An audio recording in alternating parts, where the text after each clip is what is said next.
I'm Naomi Rose, and I'm speaking for Life, the Basic Manual. In continuing the story of how I came to create children's books of Tibetan wisdom tales, especially the first book, Tibetan Tales for Little Buddhas, I'm going to first tell you again that I did finally achieve getting the Dalai Lama's foreword. Now I thought for sure everything was in place. It's going to happen. I'm going to find a publisher. I did not. It took another probably couple years after that. I continued to look, though, with the Dalai Lama's foreword. I felt so reinforced, and I just kept looking, and eventually I went through 4 different agents.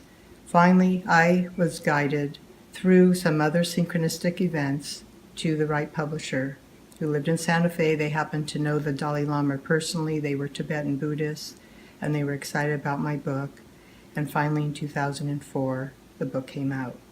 I was so thrilled. It was a huge life achievement for me, and I knew it was going to be a blessing to many.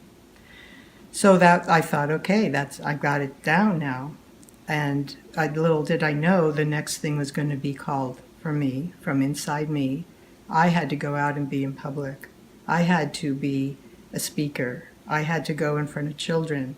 And this was something that was made me confront a lifelong terror of being in public and speaking, performance anxieties.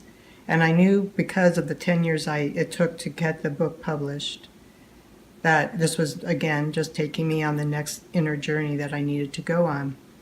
So I studied how to speak in front of people. I eventually got a storyteller to teach me how to tell the stories, and I became quite the performer of the stories. I dressed in Tibetan costume. I did all sorts of fun tales, telling the stories, lots of voice inflection, and delighted the kids. And before I knew it, I had another whole path, and that was going into schools and raising the vibration in the schools by talking to the children about the peace and kindness of the Tibetan culture, by helping them. We would chant the Om Mani Padme Hum chant, the chant of compassion. We would create mandalas. We would create prayer flags. And this was an incredibly beautiful, surprising experience of having become an author and illustrator of Tibetan wisdom tales. I also discovered that these books spoke to children, to adults as well as children. In fact, the Dalai Lama in his foreword said these stories will bring joy to children and adults of all ages.